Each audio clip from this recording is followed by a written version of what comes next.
सकते हैं? किस चीज का? SIR जो बंगाल में हुआ है,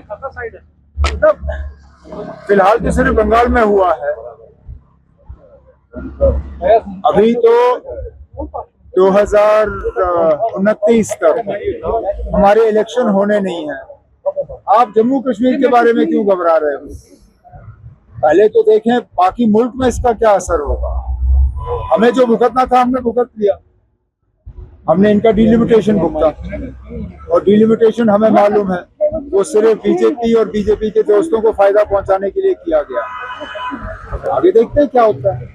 उमर साहब, आज LOP साहब ने कहा कि अगर नेशनल कॉन्फ्रेंस ने कैबिनेट एक्सपेंशन किया तो शिवसेना जैसी हालत नेशनल कॉन्फ्रेंस की होगी, पार्टी में से ही एकनाथ शिंदे निकलेगा। इसी से आपको बीजेपी के इरादों का पता चलता है। आया राम गया राम। एकनाथ शिंदे निकला क्योंकि बीजेपी ने उनको निकालने में मदद की। जाहिर सी बात है कि LOP साहब बेसब्र हैं जम्मू कश्मीर के वजीर आला की कुर्सी को पकड़ने के लिए। मैं LOP साहब को सिर्फ इतना ही कहूंगा, नेशनल कॉन्फ्रेंस में कोई एकनाथ शिंदे नहीं है।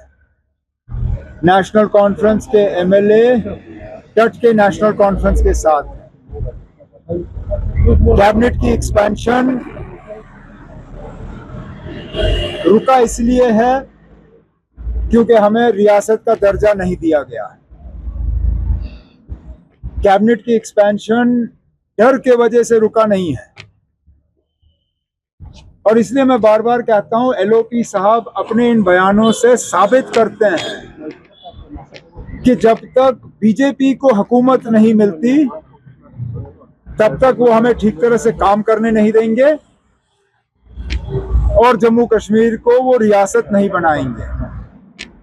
जम्मू कश्मीर के आवाम को और बिलखसूस उन लोगों को जिन्होंने बीजेपी को पिछले इलेक्शन में वोट दिए, उनको इस बात का जो है अब इस चीज को याद रखना चाहिए कि ये LOP साहब और उनकी पार्टी जो है ब्लैकमेल की सियासत करती है और यहाँ के लोगों को स्टेटहुड के नाम पे जो है डराया और धमकाया जा रहा है। उमर साहब, आपको लगता है कि जो तमिलनाडु में सिचुएशन है वहाँ पे प्रेसिडेंट रूल के चांसेस है?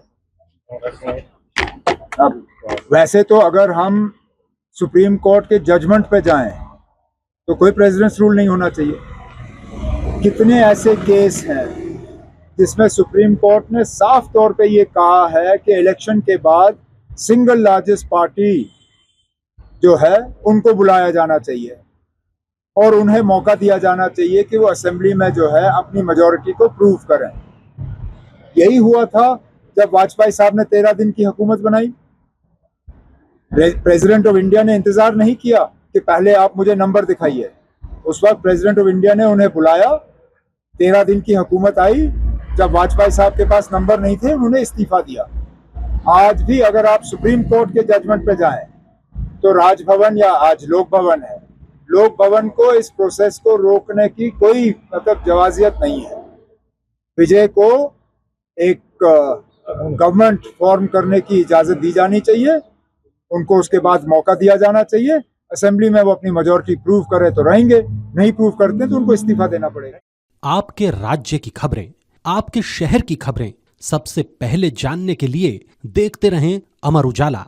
चैनल को सब्सक्राइब जरूर कर लें और पाएं हर अपडेट।